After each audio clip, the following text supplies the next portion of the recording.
sasala ite e kumahalo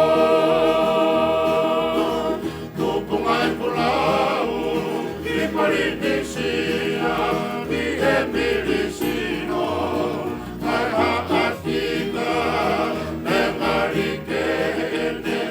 apolofia i e whaafanua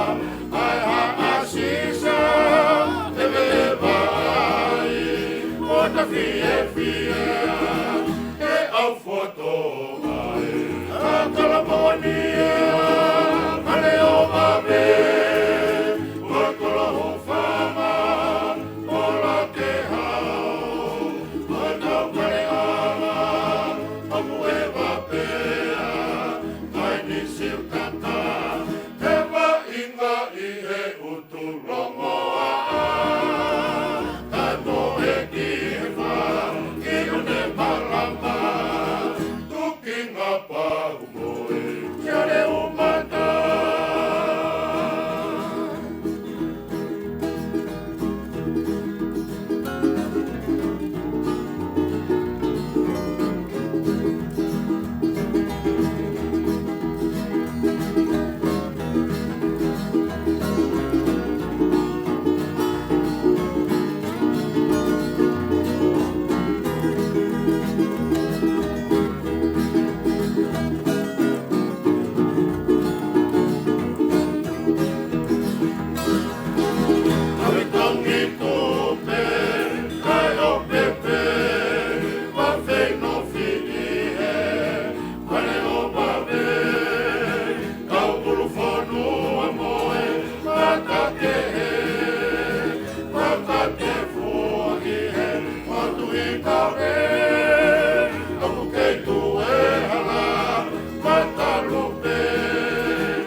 Whakato ulukihe